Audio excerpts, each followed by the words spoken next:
On this episode of Confessions of a Marketer, we're telling an authentic story.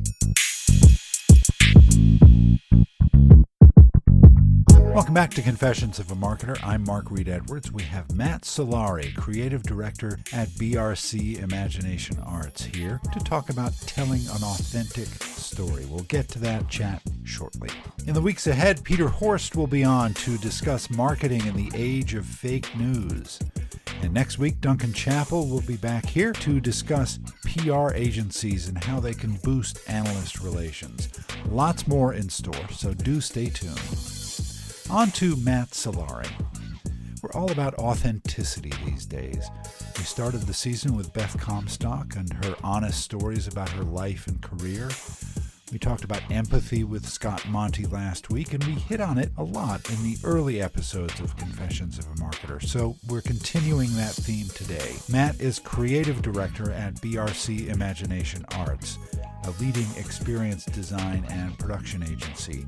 Matt's worked with some great brands and tells some stories about creating authentic experiences for Jameson and NASA.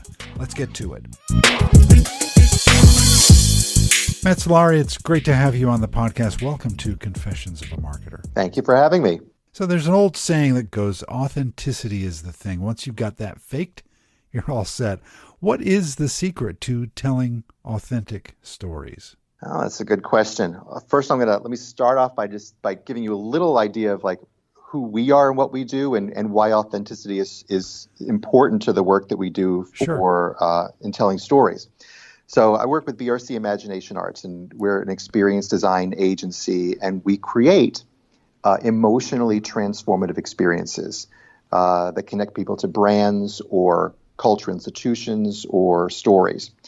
And with the organizations and brands that we work with, what we find is that audiences are really craving authentic experiences, that they want to be a part of a narrative that connects with their own deep values and stories as well.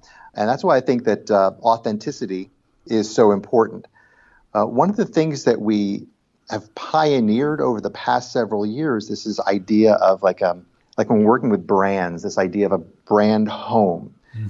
And what sets a brand home apart from, say, a flagship store, things like that, is its commitment to authenticity. A brand home is sort of the spiritual home of the brand or the story. For example, like we did some work with Jameson for their distillery in Bow Street in Dublin. And they could do any kind of experience that they want anywhere in the world, but this is the authentic place where the Jameson story began. It's hallowed ground. This is them inviting people into their home to experience their story, to learn about the story of John Jameson and how he built this place, and really from the ground up, and bringing these stories out in an authentic way that can connect with the audience coming through the door. So a client comes to you and is looking to get their story told. How do you advise them to get started? Where should they look? Where should they start to get this going? Oh, I think where we begin with first is you want to bring a bunch of people around the table and a sort of cross-disciplinary team, not just your marketing department or your executives, but really you want to look at the experience you want to create from a wide variety of perspectives. You know, a lot of times brands and corporations have in-house historians and curators who keep the history of the organization. You want them at the table. You potentially want to have people, especially if this is going to be a destination attraction, you'll want to have people from the local tourism community there, or people that are offering attractions to their guests when they come to town. So you want to bring as many voices as possible around the table. And then you begin with really setting your foundation. You have to figure out why you're doing this in the first place. This isn't like going into a store and picking a widget off the shelf. When you create a brand experience, these sort of brand homes, you're crafting these things as unique, bespoke, story-driven experiences.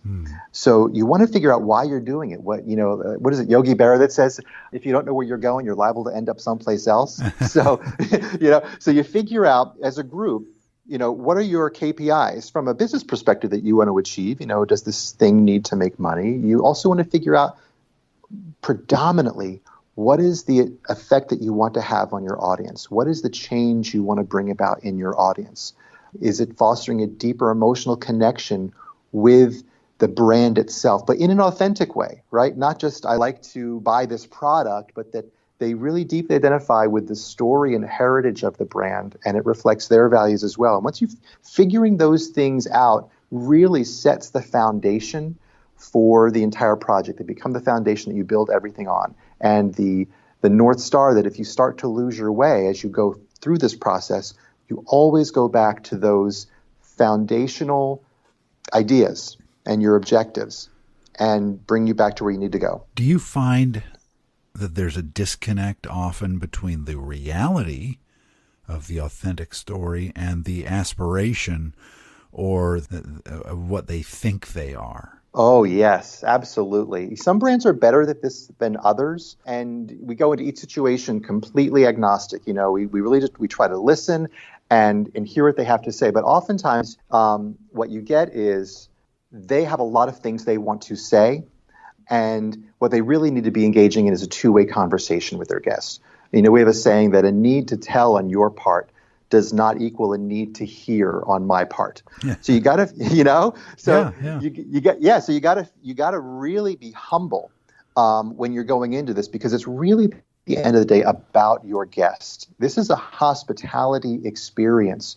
You're welcoming them into this authentic home that you're creating. So you really want to think about what's going to interest them. Where are they at when they come through the door? Start there and build up from there and talk about the things that resonate with your guest.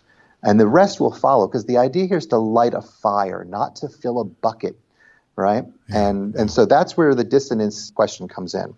So I that leads to my next question, conveniently. So what are the mistakes that companies make when they're telling stories in kind of an attempt to sound authentic? Do they come off as inauthentic? Yeah, I think in there also in this potential pitfalls lies the opportunity. And one of the things that is briefly touched on was this idea of two-way conversations. You really, instead of it being this one-way flow of information and facts and aren't we cool, it really needs to be two-way. It needs to be participatory with your guests and with your audience. Again, working kind of like with the Jameson distillery, here it's an opportunity to create a place for friends and family and strangers to come together and experience something together. And there's also authenticity in that as well, about bringing people together and creating memories that last. And in that process, you're also creating a deeper emotional connection with your brand and with your story. One of my things that I love the most is when people walk out of one of the experiences that we're creating and they'll say, like, here's an example. We also do this for museums. The Abraham Lincoln Presidential Library Museum is one that we worked on that pioneered this idea of experiential museums. Yeah. And people walk out of that saying, I didn't know that I was a fan of Lincoln before I walked into this museum, but walking out now, I know that I am. And you can say the same thing about a brand. I was a casual drinker of Jameson before I went in, but I walked out. I really felt like we had a connection, right? And you want to keep that connection alive. Yeah. And it's all about telling a story that people can relate to and can get involved in themselves. Yeah, exactly. And I think, we see this more and more today too. It really is the culmination or the fruition of the experience economy. People today would much rather spend money on experiences, things that maybe, not even trivial, that really connect them to themselves, to the brand, to their friends, to their family, remind us of our better nature, right? And these kinds of experiences that remind guests of, in the story of Jameson, I mean, it's an underdog story, what he did.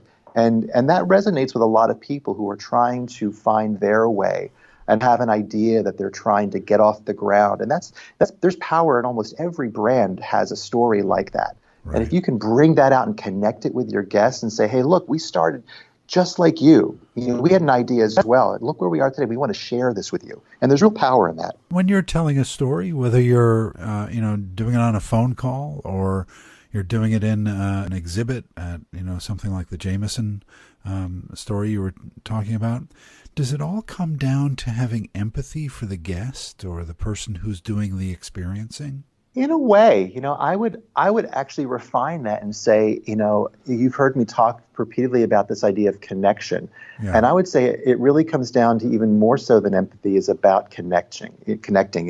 Don't tell me what is new. Tell me what is never old, right? And that saying as well is consistent here. What are universal feelings and dreams and goals that we all have? And if you can connect those, guest to guest, guest to brand, guest to museum, and that's the way to do it. One of my favorite stories, it's when you do these experiences, it's sometimes hard to gauge the emotional follow-on results of what you do. But years ago, we've done a lot of work with NASA over the years, and they came to us and they said, look, we're having a hard time with our workforce. Our workforce is aging, and we're losing people who have interest in space exploration. Back in the day when we first put man on the moon, the average age of a NASA employee was 27 years old. And not too long ago, it was about 50. Right. So they realized they had a problem. It's like, how are we going to emotionally engage people with our mission and the business that we have here? So we helped them create experiences to really get people excited about the future of space exploration. And on one of them, I really wanted to find out what young people today were really interested in. And there was this presentation that we had gotten wind of. And it was these young NASA scientists and engineers that were really causing a ruckus because they were calling the NASA guard to the mat for saying, hey, look, you're ignoring us and you're not taking advantage of our passion here. So we brought them to our studio and said, tell us your story. Tell us what your experience is. And I said, what got you all interested in NASA? And pretty much all the guys had the same story. Oh, I love Star Wars. I love Star Trek. And this one young woman said, when I was a little girl, I went to Space Center Houston. So she walks in with her mom and she says, I'm coming back here to work one day. And I just looked at her and I said, you're kidding. Yeah. She says, no. And I said, that's our experience. We built that. And we were both floored that here was actually somebody whose life was changed by an experience that she had that we helped craft on the part of NASA. And that's a direct example of the power of emotional storytelling. That's great. Yeah. I think what it underscores for me and hopefully for the listeners who may be, in a B2B business or a B2C business, whatever it is, that it's about the experience that the consumer has with your brand, and it's a visceral experience. It is. It's about people. And you never want to forget that at the heart of all this, it's about people. And when you create these experiences, the way that you want to engage them is you want to create a sense of magic. You want to surprise and delight them. You want to engage all their senses.